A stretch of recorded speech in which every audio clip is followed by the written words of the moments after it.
Now, some of the hardware that's driving this long-range strategy, starting with this photograph showing the two models of the Ukrainian Bars jet-powered drone.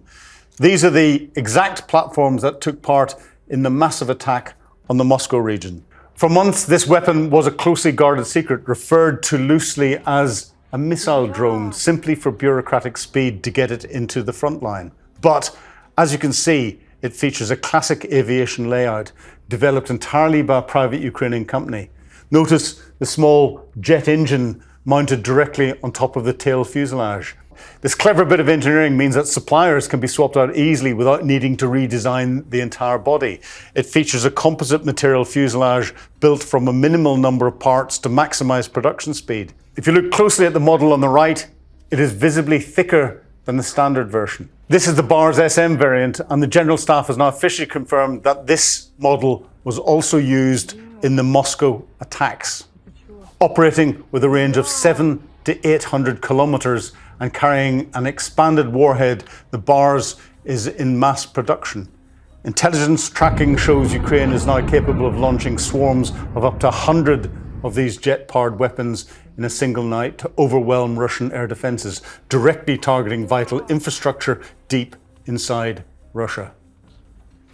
Next up is a milestone for Ukraine's domestic manufacturing and an absolute game changer for the air war.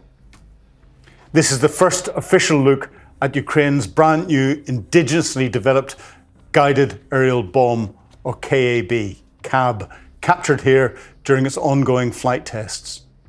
For over 3 years, Russia has used massive retrofitted Soviet bombs to hammer Ukrainian positions from safety.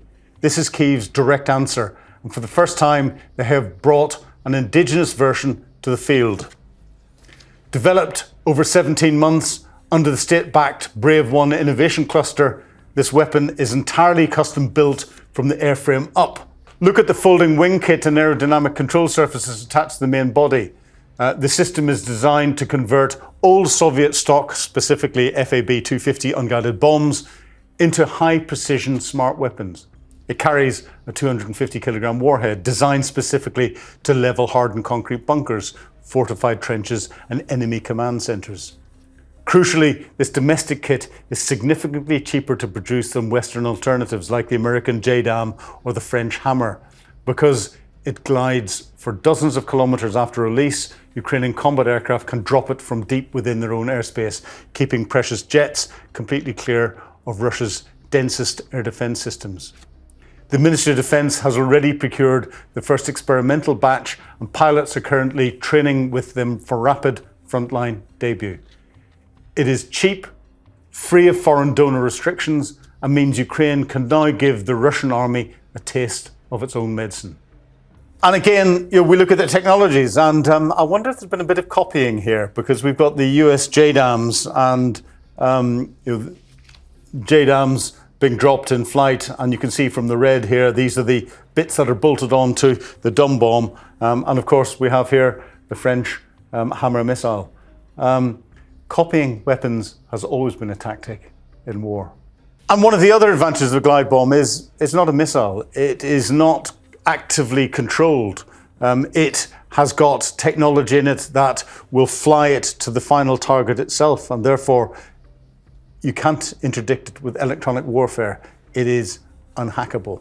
The Russians have been using these to massive effect on the front line, attacking Ukrainian trenches in a way that no trench can survive the attack. The Ukrainians can now do the same to the Russians.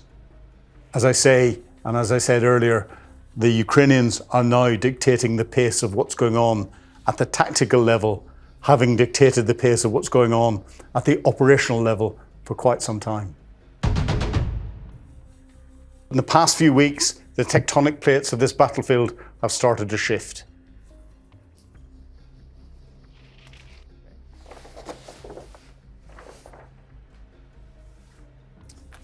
Following a successful operation that halted the latest Russian offensive, the Ukrainian command has moved swiftly into the next phase of its campaign. Ukrainian military intelligence special forces have carried out highly coordinated counterattacks across 3 separate axes. South of Zaporizhzhia, in the Stepanohitsk region, The town of Stepanohirsk, Ukraine has managed to recapture key ground and push the occupiers into retreat. Operating under the cover of poor weather, Ukrainian assault teams utilize mine-resistant ambush-protected vehicles, or MRAPs, to navigate local dirt roads heavily scattered with the Russian anti-tank and anti-personnel mines and debris. The initial mechanized assault broke through the outer perimeter of the Russian defensive lines, suppressing enemy fire positions with heavy machine gun and automatic grenade launcher fire. Once inside the northern edge of Stepanohirsk, Ukrainian special forces transitioned into methodical urban clearing operations, moving systematically from building to neutralize entrenched Russian positions. Crucially, Ukrainian FPV drone operators joined the assault from above, hunting down Russian units attempting to reposition within the settlement. This coordinated pressure has broken the Russian defensive consolidation, forcing the remaining elements to retreat to the south.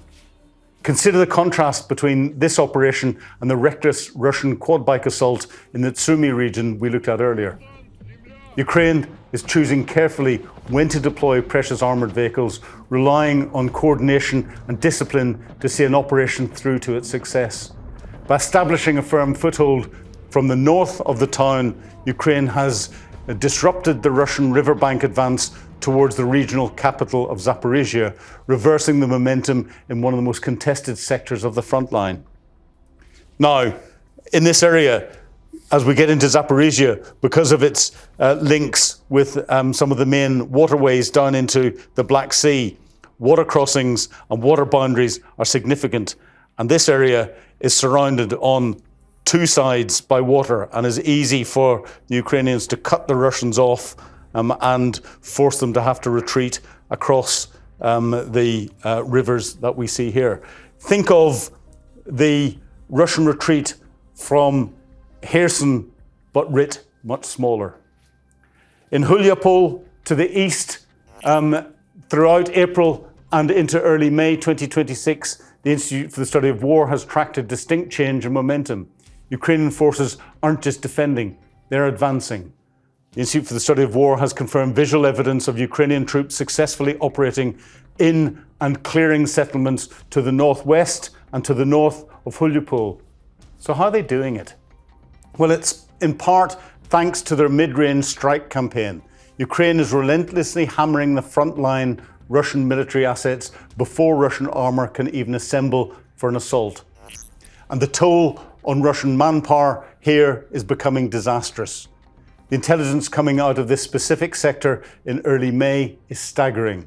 Again, according to ISW sources, Russian commanders in Mariupol direction are so desperately short on capable assault infantry that they're literally forcing specialised drone operators into the meat grinder.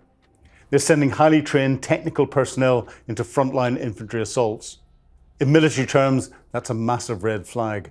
It shows a severe degradation of combat power and a chain of command that is panicking